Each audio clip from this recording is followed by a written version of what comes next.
It's all you. We are live. Welcome to another edition of the Rashad Mills Show here on Awesome God Radio.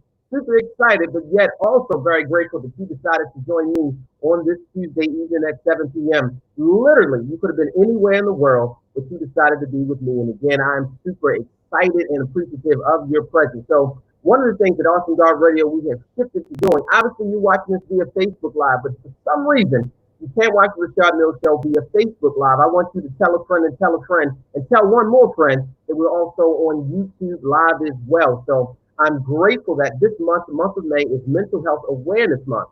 And with that being said, I have an amazing guest that's going to join us shortly on the show, a brother by the name of James Harris. He is leading an incredible movement. And when I say an incredible movement, it is called Men to Heal. And he'll tell us about how he got into the field of mental health and everything that he is doing, not only for just brothers, but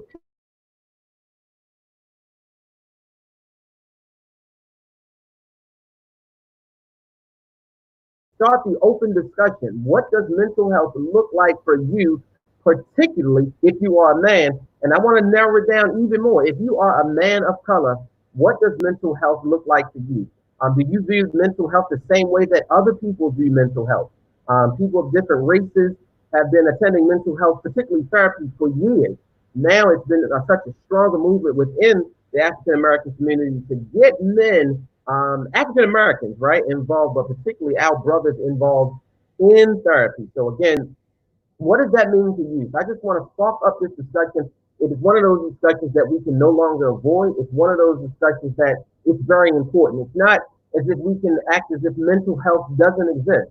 And we cannot act like that mental health doesn't exist. A lot of significant challenges to African Americans, and watch the language that I use, particularly African Americans, and then African Americans. And again, I want to make it very specific, men of color. As a black man, I know there are certain challenges that I'll face that a white male may not face. And I am fully aware of that. So when I engage in the practice of therapy, and what I consider not even a profession, although it is a profession of mine, but this love, and I think it's more of a calling than anything, because at one point I tried to run and say, God, I know you don't want me to be a therapist, considering some of the mental health challenges that I had in my own life. And I think God was saying, no, that's why I want you, because you can relate to the people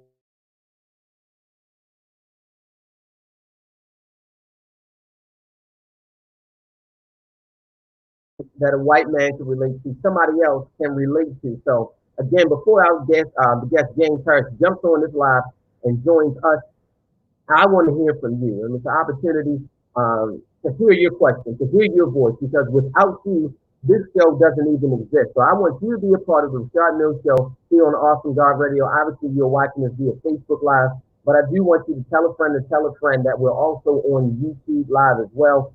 So I'm just checking in with my guest right now, just to make sure that he still has access to get on. So this is one of those things. It's sort of not TV, but it's live social media, and it's always you always have to be balanced, right, and be prepared to kind of shift. But again, I want to hear from you. If you have a question, by all means, chime in with that question. If you are a mother, if you are a father, and you have an African American son, I want to make sure that he leaves this Rashad Mills Show informed tonight. So grab him, if you will. Text him, hey, watch the Rashad Mills Show Facebook Live, YouTube Live, because I'm sure there's going to be some information that's disseminated, but I want to make sure that they are a part of this conversation. So let's start with the current state of affairs as it relates to mental health and, right, men of color. I would be doing a huge disservice to anybody that has ears to listen, that has eyes to watch, if I didn't talk about the most obvious thing right now in the news that has been very, very important, very, very impactful.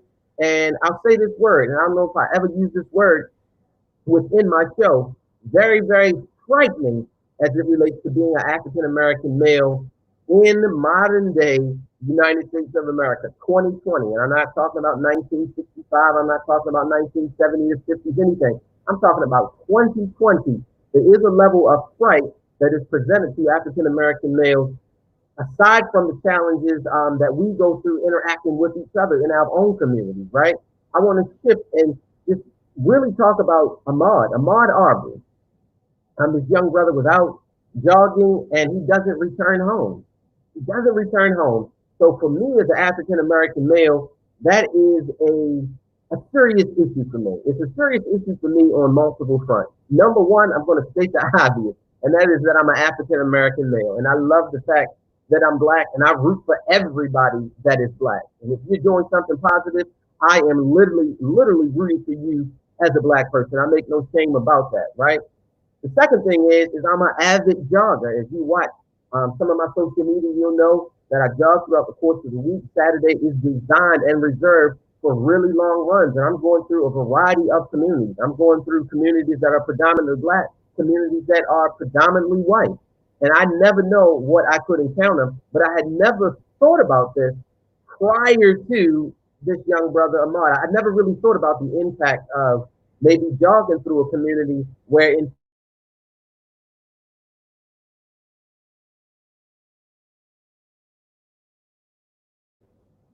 And as I'm jogging through these respective communities, I never thought that I can be seen as not Rashad Mills, a Jesus lover, right? I'm a cheerleader for Jesus.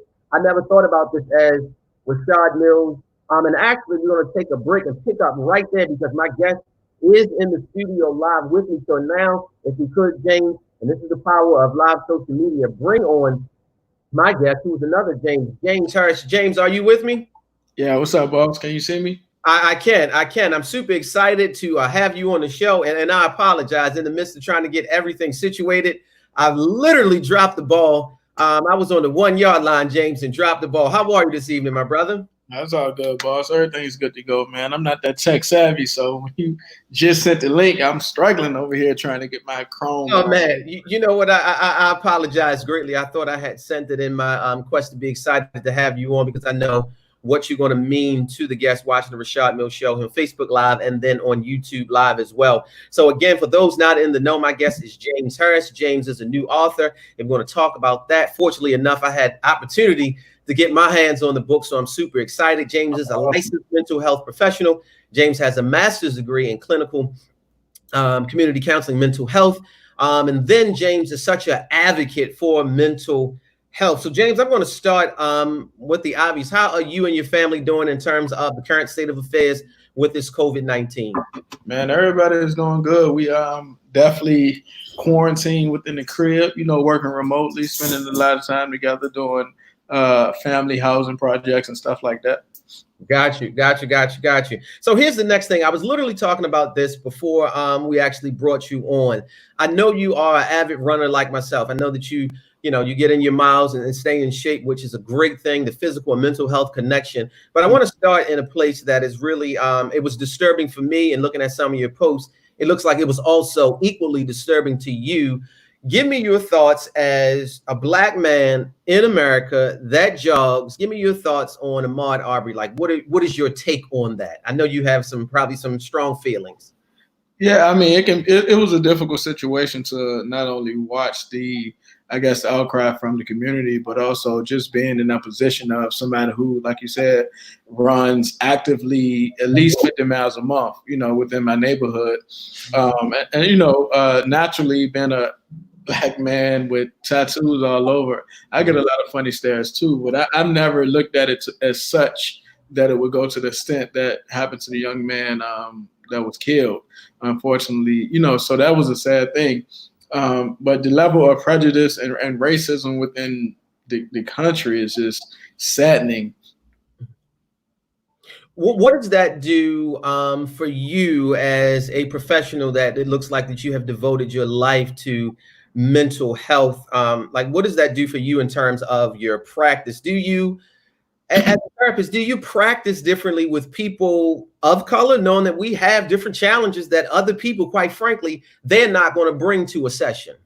Yeah, so I mean, if the cohesiveness calls for such, then yes. So if I'm counseling an African American and it's more due to the stigma of him being African American, then that's the way the diagnosis would go. But if I'm counseling an Asian person or a Caucasian person, if they got hindrance within the area based on certain stereotypes or certain stigmas associated with that race, it's up to me to be to ensure that I'm clinically sound and culturally competent within that person that I'm working with.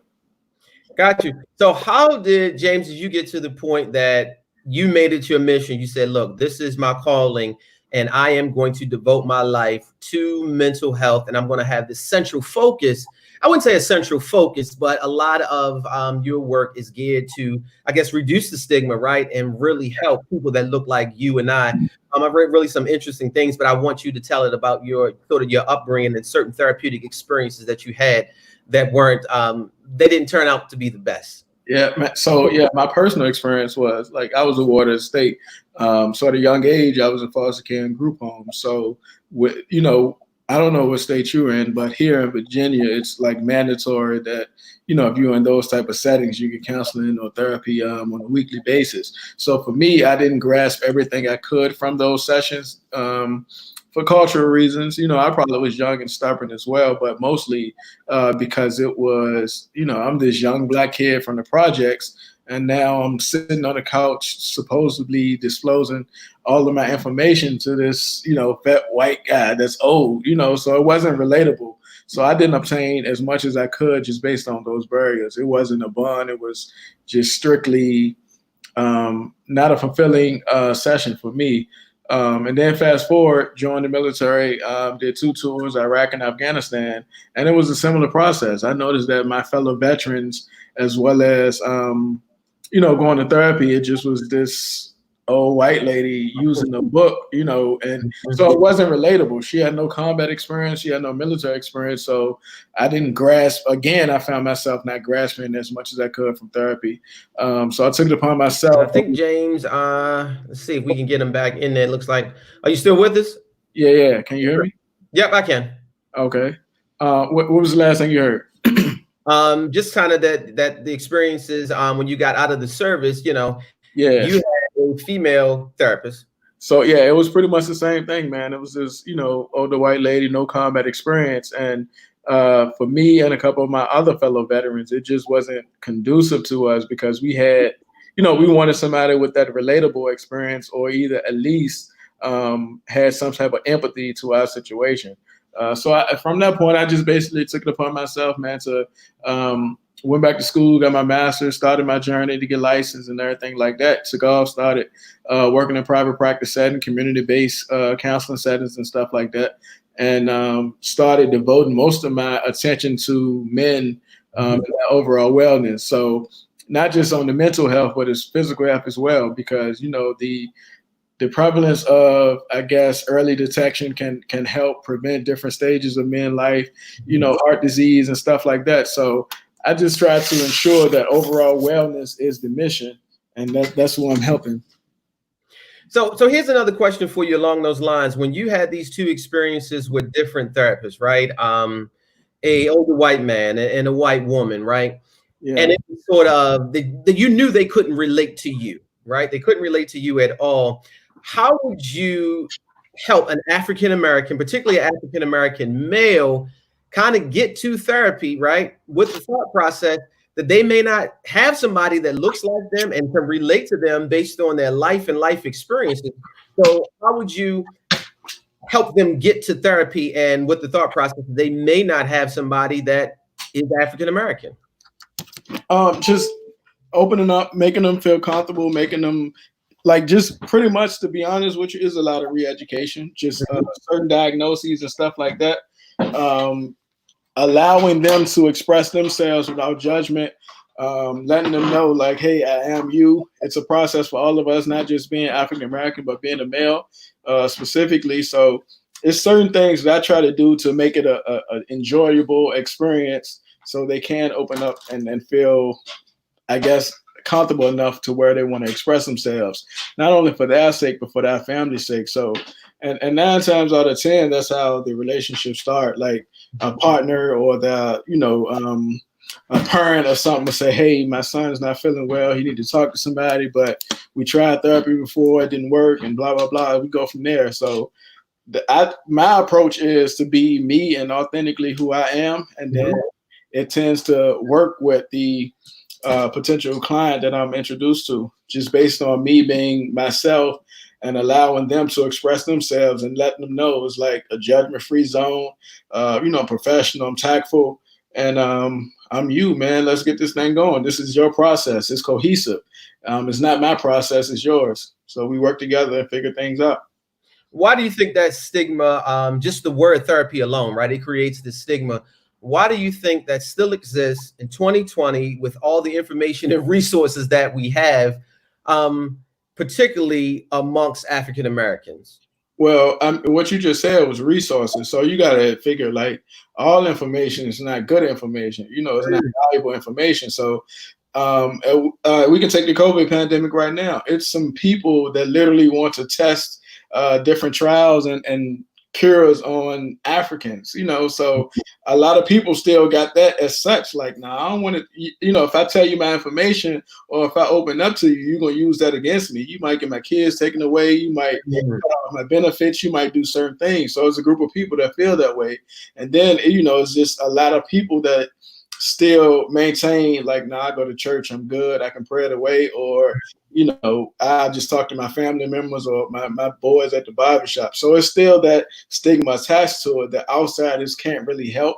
So those are part of the reasons. And of course, just the naturalness of it's something new. I don't know if I can afford it. I don't know who, like how the process can be or what people are going to think if they see me coming out of the therapist's office. They're going to think I'm off, so there's a lot of different things and approaches to look at opposed to just somebody not wanting to do it.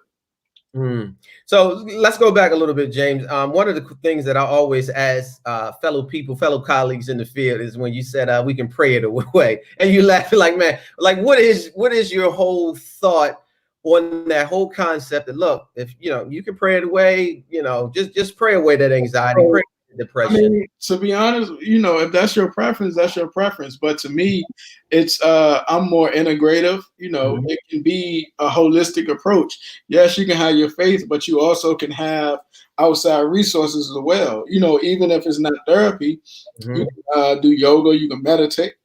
You can do so many other things opposed to just focusing on a specific religion that might with that grasp hinder you from potentially healing.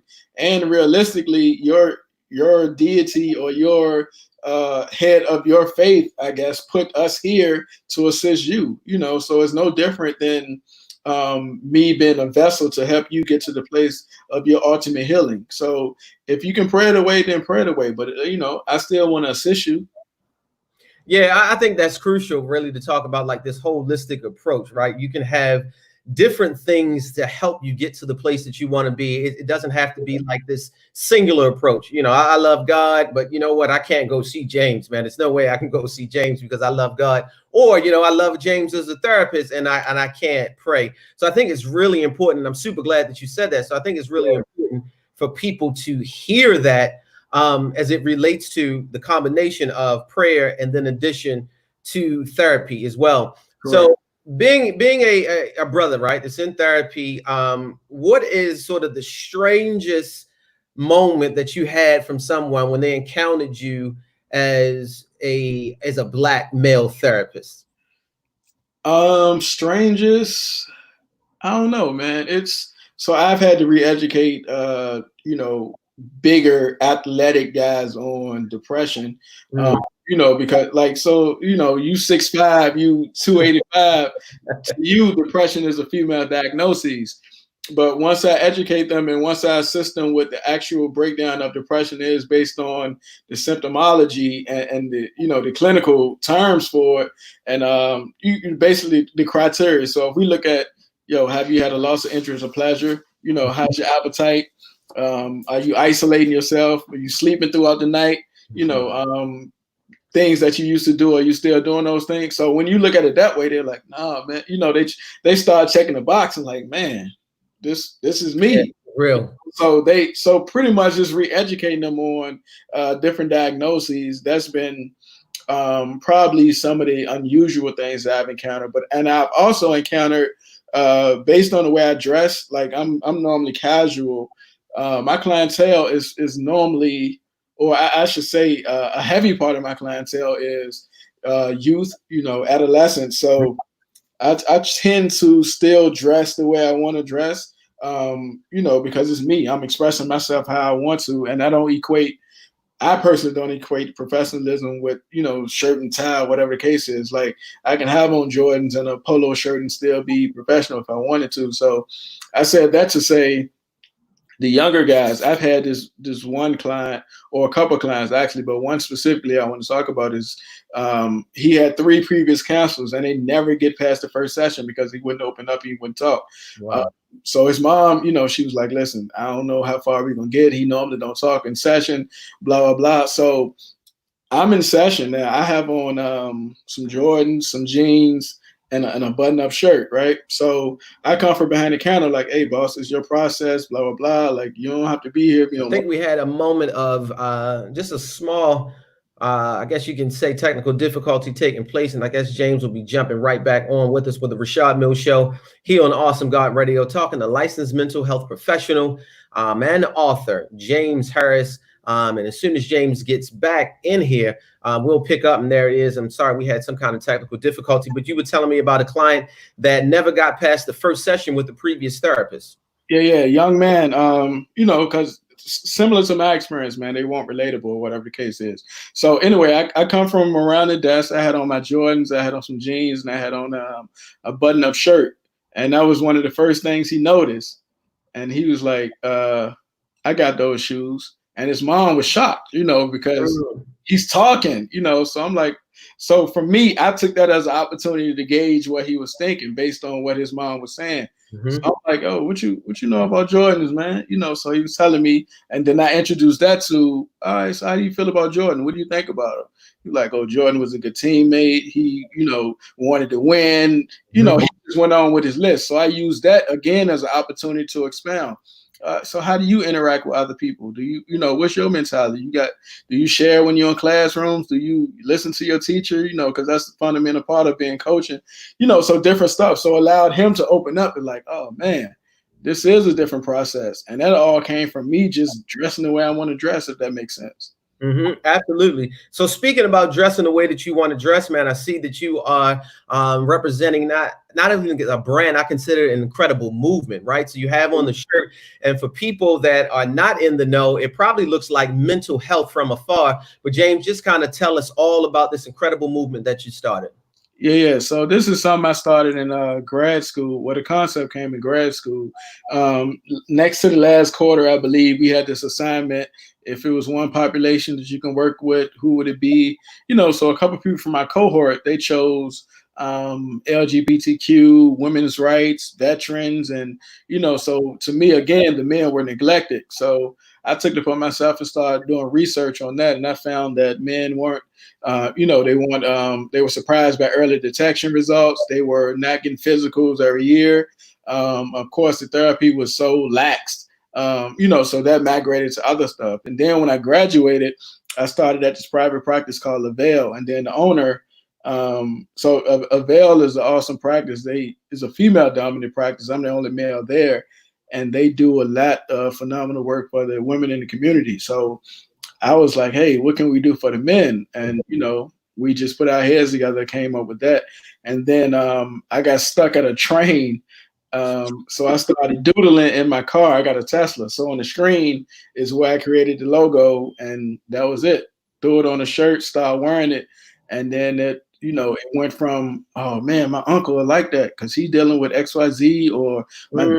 And, so it just started becoming relatable, and people started asking for them. So I started selling them. And then it just, next thing I know, it was pretty much international. I had the opportunity to do 4 seminars in 4 different countries. And then, of course, domestically here in the U.S., different people will fly me out. I do a presentation and stuff like that. So it just grew, man, just based on being relatable. And, of course, people know somebody who's dealing with it and can benefit from at least the knowledge. So just walking down the street is a conversation starter, because people will be like, oh, man, what's that on your shirt? What'd that say?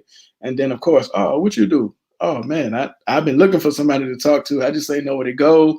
Or, of course, the women will say, oh man, my husband can use somebody to talk to, or, my stubborn dad can use somebody to talk to. So it just continued to grow. just based on me branding it pretty much. So that leads me to the next point. So you have a book, and again, I'm privy enough to have a copy of the book. So I'm going to go ahead and put that up now. So this is the book. I know this is your baby, man. You got that proud dad smile, like this is my baby. Man. So, man, just express yourself. It's an interactive planner guide for men, young and old, Men to Heal by James Harris. Just kind of tell me about it. Tell the audience watching the Rashad Mills Show here on Awesome God Radio, Facebook Live, as well as YouTube Live. What was the thought process about it, and how excited that you are to have this new project?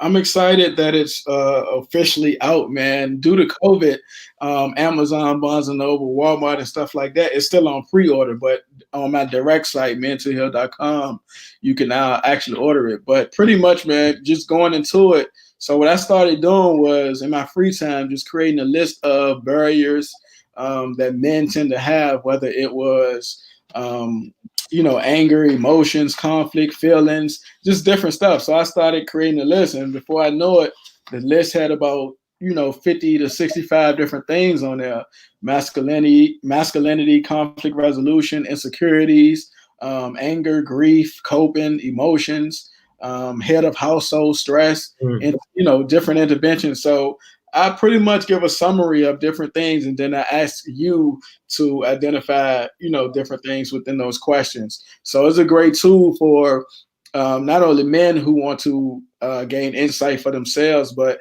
let's say this, like parents, right? You can give this book to your 10-year-old son. He can complete it, and he can look back at it again when he's 12 and see how much he's grown, see if those same triggers still get to him the way they did, or see areas that he need to improve in.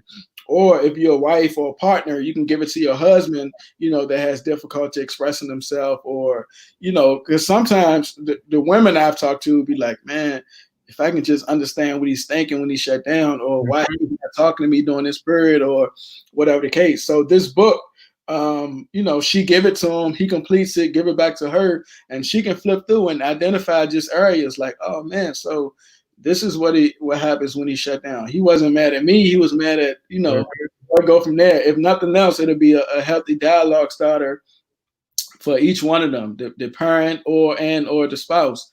And of course, my veterans can use it as well as a tool to express themselves in a positive, rational way. Ideally, man, I just want people to be able to use this as a positive coping tool, opposed to the negative ones, such as substance abuse or anger or aggression and stuff like that.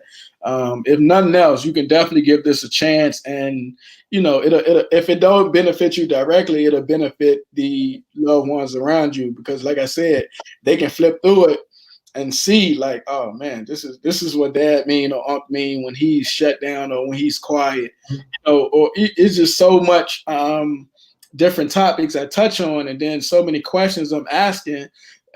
They should be able to definitely grasp different information about their loved one if he wouldn't directly come out and say, hey, I'm having a moment, let me just take this 5 minutes. So I really, as we talking now, I'm literally looking through the book, and one of the things that I did, I got my book maybe a week and a half ago, and when I opened up my book, I just happened to open it up to the page on trauma, right? Yeah. And I'm gonna be honest, I love the fact that you provide definitions, you give some examples, the effects of it. Then they have the opportunity to write it out, and then here's the other part that can be extremely powerful for brothers that may be more challenged with verbally expressing their emotions. I love the fact that you can draw it out, right? So we talk about working with maybe younger brothers, right? Maybe between the ages of 10 to 16, and they tend to express themselves more through this creative side as opposed to verbal.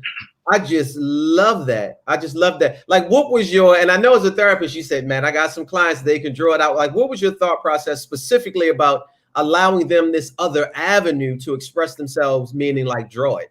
So that's exactly what it is, man. Creativity comes to us differently. So like I've observed that within my practice. I mean, I've given assignments based on, hey man, list me 5 things real quick that triggers you and make you angry when you're in Miss Williams class, for an example, and they struggle to do that. But if I say, hey, draw me 5 things. So I just, over the years of doing therapy, I've just picked up different methods. And I figured this can also be a tool for, like a lot of people can observe things differently, or present things differently in the form of a graphic, or just pretty much writing. So I wanted to touch on all of that just in case, and I definitely wanted to catch them when they're young. So if they are challenged with spelling different words, let's say 8, like I prefer this book to be used by 10 and up, but I know somebody who said, my son 8, I'm gonna give it to him. So I'm glad now that it's in there, because of course, if he can't spell everything that he want to say, he can at least draw it and they can process it that way. So I just want to chime in with some people watching the Rashad Mills Show here on Awesome God Radio and Facebook Live and YouTube Live as well. So my beautiful wife is watching right from the other room. Good evening. My good brother, William Batts, another dynamic person in this field, just incredibly talented brother. He says the tough conversation is that statement, pray it away. It helps to keep so many people bound because they need prayer and professional support. I think that is an absolute great statement. My good brother Leonard says sometimes the tools that we're talking about is what it takes and to order to actually heal some of the brothers. So here's another part. I think it's a very interesting part of the book, is that I think that when you have set it up this way, James, right? Yeah. The guide. Number one, it's going to force somebody to really be mindful, right? To sit down and really think about some of the challenges that they have experienced in life, or some of the places that they want to go to. I just think that part, particularly for men, it's a challenge, but it's a healthy challenge. Exactly. So, and that's the thing. So again, it's not only just for you directly, but people around you going to benefit from that. Like, realistically, I mean, you're an author as well. So outside of that, like, if you ask anybody when was the last time they read something, it'll be difficult for them to say. Ask them, what you watching on Netflix during this pandemic, they can reel off, 5 different shows that they binge watch. So for me, it was more about re-educating again, so we got the younger people I want to touch with it. I want to touch the average working man, he get off work and give it a page or 2 a night or something like that. So it's just different, man. I want to bring it back to that basic conversation of those things that are potentially hindering you from being the best self that you can be. In terms of like cultural influences, do you think there is enough being done from other African Americans, and I hate to use this term, influences, I should say, to help drive people to therapy within the African American community? I mean, I think people do what they know. As of now, it's more outspoken. It's more, I guess, trendy to speak on mental health now, which is a good thing for the field. And, hopefully it continues to push people into at least seeking help, or at least trying to self-identify certain areas that they need to improve on. So we got a lot of athletes. So we're waiting for James to get right back to us, and there is possible. Go ahead. I'm sorry, James. Yeah, so we have a lot of athletes that speaking out saying, hey, I'm going to therapy, I'm, doing certain things. We got, a couple of different celebrities and actors saying, oh, after this intense role, I'm definitely going to seek therapy and stuff like that. So I do feel that the area is improving with the, I guess, popular side of it. We just got to ensure that we can accommodate these people. And then also we got a lot of different celebrities too, starting movements or contributing to different therapy organizations to shed light on the situation. So I think within their right, they're doing the best that they can within reason, I guess. Yeah, and the reason why I asked you that question, I think the movement, is progressing, right? And even from the perspective of people that are notable. Because I don't like to use the term celebrity. I just think they're people with an incredible gift. I just don't like celebrity. But people with these incredible gifts, they really are really coming out and trying to help people, right? Taraji P. Henson, this incredible movement that she started. And I know, man, you do a fabulous job of literally on your Instagram, right? You talk about a lot that these celebrities, not celebrities, but these people with these gifts are actually doing, right? A lot of basketball players. And I think that's so important because they do, and not to say we can't really wait on them, right? It's people like you and I that literally the boots on the ground. We have to continue to do the work that we're doing. But I love the fact that you highlight that because I think it's so incredibly important that these people. Yeah, I do that for a couple of reasons. One, like if somebody heard from me and you, they're going to internalize it as, bro, you live in my neighborhood. You know, you're the same boat I'm in, so they wouldn't hear that much. But if they seen the article with Dwayne Wade saying, "Oh, as soon as this is my last season, I'm going directly to therapy," or if they seen Michael B. Jordan say after he was playing Killmonger, he had to get therapy. You know, so it's a difference. And of course, Taraji, her different roles and her organization dedicated to her family members and stuff like that. So when they see those people do it, they can tend to say, "Oh man, like I'm looking at this person on TV and they, you know, they dealing with stuff. I'm not by myself." So it's different viewing it that way opposed to just hearing it from us. Because I'm gonna feed you all day. Like I'm gonna beat you up about it. I'm gonna be loud about your face. Like, you know, hey, bro, you know, something ain't right. Let's figure this thing out. You know, but of course it's, come on, bro, we're gonna be together. I ain't about to talk to you. You know, it's one of those things. Or, you know, we within the same neighborhood, the same vicinity. So it's not really as respectable, I guess, coming from me.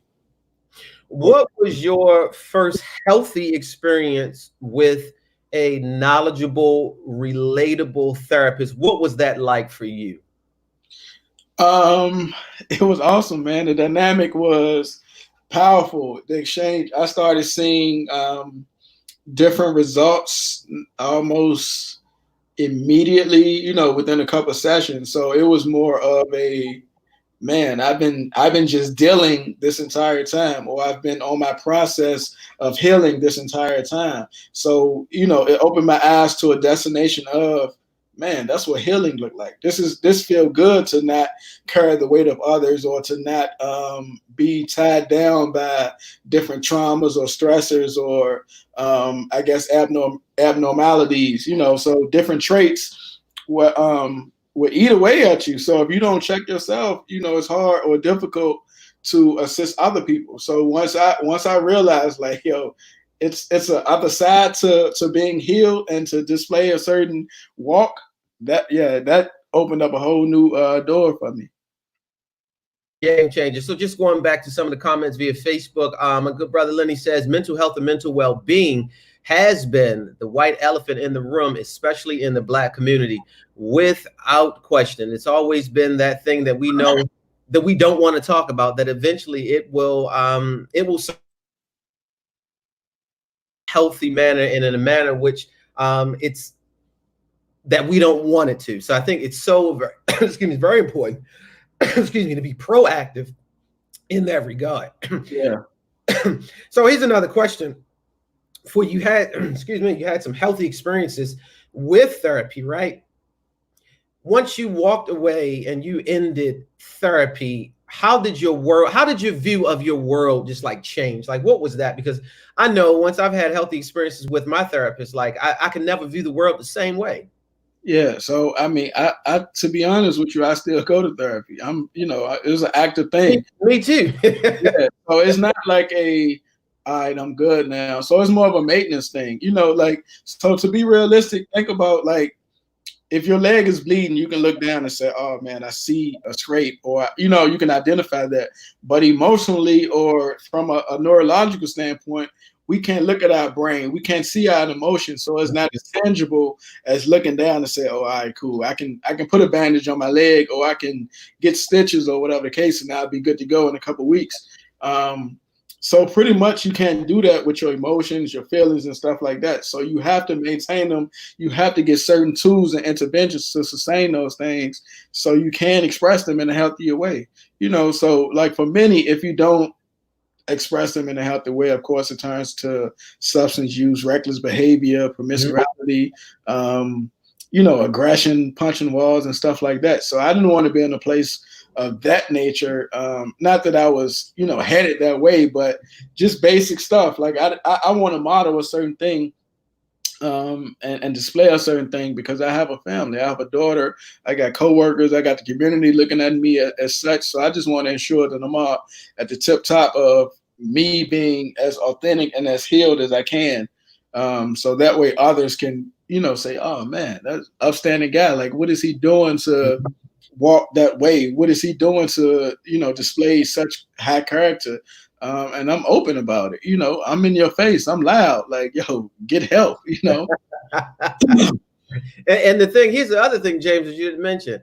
Aside from you being an upstanding guy in the community, people know that you're a therapist, and they are watching, and people want to see if, in fact, he's practicing what he preaches. So exactly, yeah. So people are definitely watching. So Leonard says numerous scars, and he also says triggers, right? And as men, I think that's so incredibly important that we have to pay attention to those triggers, because typically with men, what I see a lot, and you tell me if this is accurate in your practice, that a lot of men, if those triggers go undetected, it normally leads to aggression and then substance abuse a lot of the time, which is typically a little bit different from women per se.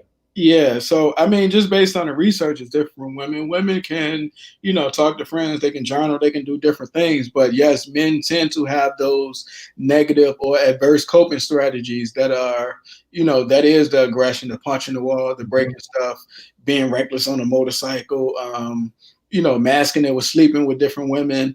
So it's not me saying this, it's the actual research of, what the reports are saying. So, that's part of the reason why, again, I want men to express different things in a healthier way, such as journaling, listening to music, exercise, eating correctly, start jogging, strong support system. Is different things that you can do opposed to readily being able to assess that the substance, if it is such, increased smoking, drinking, the other heavier narcotics and stuff like that. Yeah, absolutely. So I think this is another opportunity for me to go back. I'm your hype man. I'm your PR man tonight. Trust me, hey, man. I appreciate that, man. Yeah, man, because I looked at it and I know the benefit of it. So this is Men to Heal. Man, just express yourself. An interactive planning guide for men, young and old. Men to Heal by my good brother James Harris. So this is available right now on mentoheal.com. And if you also look at the shirt that James is wearing, Men to Heal, I love just the creativeness of it, right? And that's what I'm talking about. That's how you promote the movement, my brother. Stand up. So it's not mental health, but it's Men to Heal, just a very creative spin on it. And I've been able to see a lot of people actually buying into it. So go to the website, Mentoheal, Mentoheal, mentoheal.com, and support what this brother is doing. And how about we do both, right? We can support everybody else, but how about we support a brother that looks like us, talks like us, walks like us, right? And support what he's doing. Grab a book for somebody and then grab a shirt for somebody as well. So again, I want you to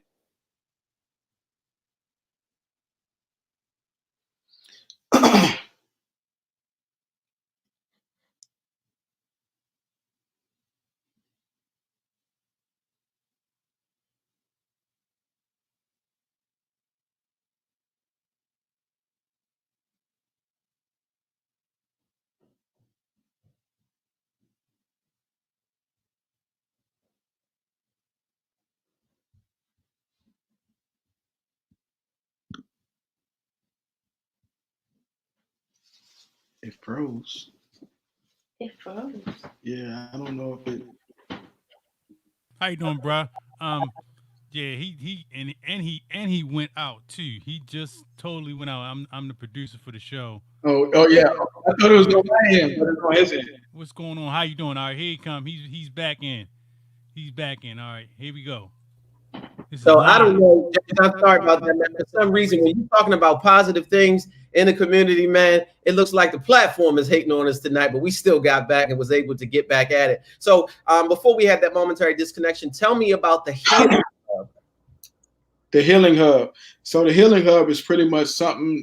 So I'm in Richmond, Virginia, man. It's pretty much gentrifying, so a lot of disenfranchising is happening within the African American community. So I took it upon myself, using my own resources, to create this platform, this building that people can come to for numerous of things. I do my outpatient there, We got yoga, Zumba, mindfulness. We got I got a psychologist there. I got a massage therapist there. Wow. Yeah, every third Saturday we feed the less fortunate. Um, Financial literacy classes. We do LGBTQIA classes, debt classes, first time home buying seminars, a host of different other resources, man. So pretty much everything that I felt the community was lacking, I took it upon myself to put it in this all one area. And host different seminars so people can have access and availability to different stuff. So for me, it was more about servicing the people who are often left out, because right now it's somebody living in the lower housing area that can afford a house or have the credit to get a house, or vice versa. They don't know the information to obtain those things, leaving them in those situations. So I just want to make sure that you have access to it. So if you don't have it, it's not because you weren't educated on it, So I just want to educate people, man. So I have different speakers coming in and do those seminars and classes and stuff. And of course, I do my outpatient there.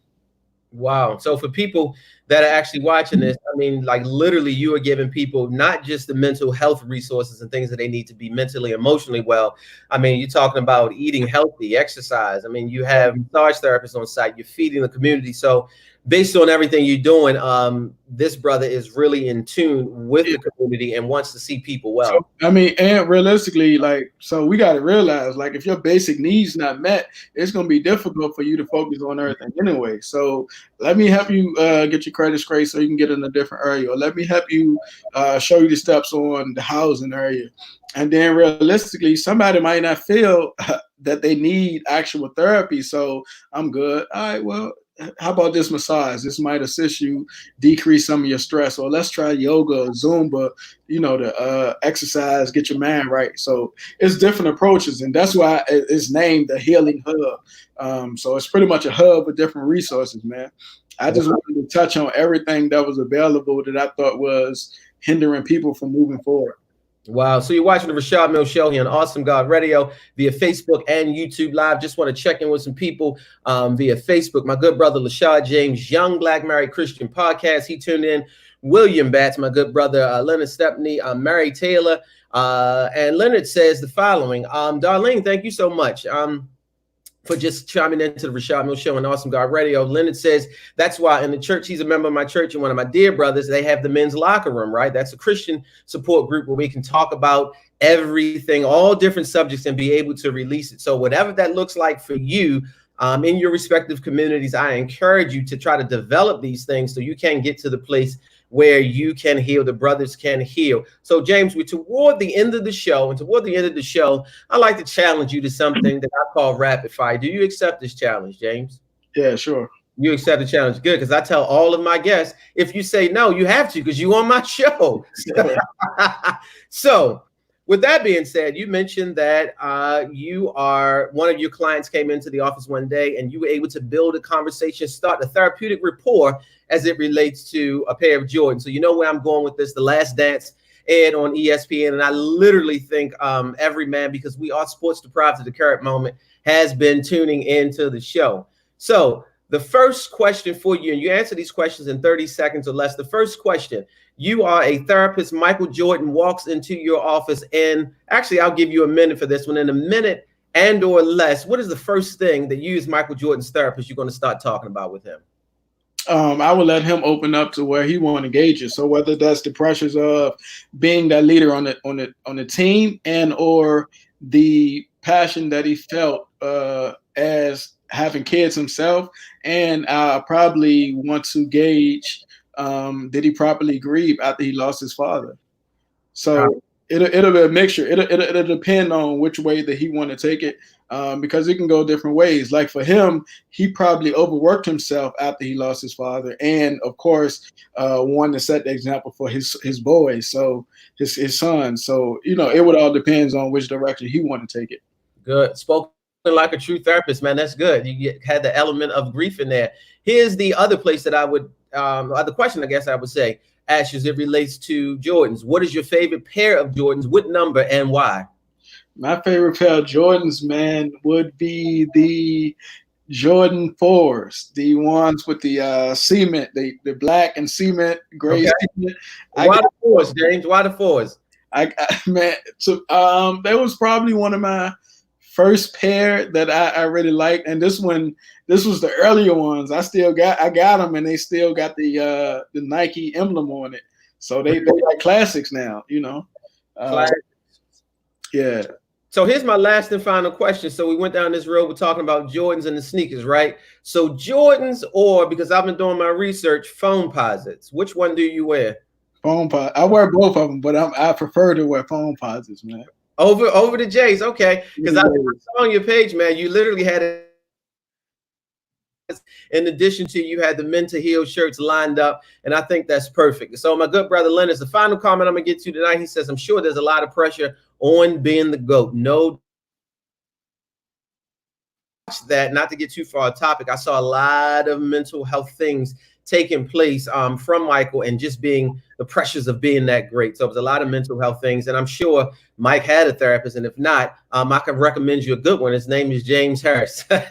So with that being said, for the final time, man, I want to go ahead and promote this book. The title of it is Man, Just Express Yourself. It's an interactive planner guide for men, young and old, Men to Heal, by my good brother James Harris. Go to the website, mentoheal.com, mentoheal.com. You can pick up the book. In addition to that, you can support my good brother by also getting the shirt. And if you feel like that you can't benefit from it, I am certain that somebody in your respective community can benefit from it. So pick up a book for somebody else, give them a shirt as a conversation piece. Let them walk down the street, man, I like the shirt, and let's have the conversation about it. Here's something Leonard Leonard says the Jordan 13s, the Carolina Blues. Okay. So I know when I start talking about Jordans amongst my brothers, man, it can promote some healthy discussion. So here's one thing, James, and we'll wrap up. But here's one thing that I want to do for you, because again, I don't know how I started following you, but I'm glad that I did.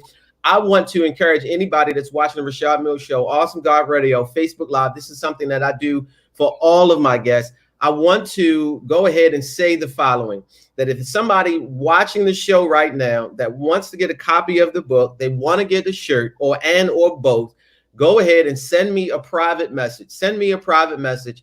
I will make sure for the first three people that reach out to me, I'll go ahead and make sure that you get a shirt of your choice, right? Just let me know the colors. We'll get everything worked out, but I want to support what this brother is doing because I love the movement. Never met him in person. He's in Richmond. I'm in Baltimore. I'm not getting a piece of anything. So I don't want to think Rashad's doing this because he's getting a kickback from James. That's not the case. I just truly appreciate what you have done up until this point and what God is going to continue allow you to do. So inbox me, right? Rashad Bowtie Mills, and I'll make sure the first three people by the end of business tonight, and that's 12 o'clock, I want to make sure they get a book and a shirt and support what this brother is doing. And this book, I don't want this to be something that you stick your Starbucks on. I want you to open it up and actually do the work, because when a man heals, the community begins to heal. And when the community begins to heal, I can surely tell you that the nation will heal. So, man, I love the work that you do. Thank you so much. I apologize for my technical faux pas in the beginning of the show, but I appreciate you, James, hanging around. So I want to give you the final words this evening. Hey, man, listen, Rashad, I definitely appreciate you, man. You definitely got a nice little platform. Yourself is definitely encouraging for not only men, but for the community, for the families. Keep up the good work, man. Your book is also awesome. Definitely a good testament. And I appreciate everybody that's tuning in, and I'm sure there's going to be some questions. But if anybody have any direct questions, feel free to email me or hit me on Instagram or Facebook. I'll definitely be sure to answer them. But if you got questions about therapy, or if you're looking for a therapist, you can go to Psychology Today and then narrow it down to your actual region. That's a good tool. Or if you're looking for other resources, you can go to NAMI.org and also put in your zip code, and they will also give you resources, housing, food, shelter, mental health resources, substance use resources, just different things that you need. And of course, if you hit my website, mentoheal.com, if you got any questions or didn't catch what I just plugged, then hit me up, man, or get to me through Rashad or whatever the case is. But I'm definitely open to assisting and helping as many people as I can. Awesome. And I think that will end right there, because I think that's most appropriate. Helping as many people as you can. Love the work that you do. Again, till 12 o'clock tonight, man. 3 people, book and a shirt, courtesy of me, to support this this movement that this good brother has going on. James, again, thank you so much, man. I hope to meet you one day, man. We can plug in some miles together, my good brother. Yes, sir. All right, man. Appreciate you, brother. No problem at all. Have a great evening. Everybody that tuned into the Rashad Mills Show, I love you. Without you, the show doesn't exist. I'll see you next week.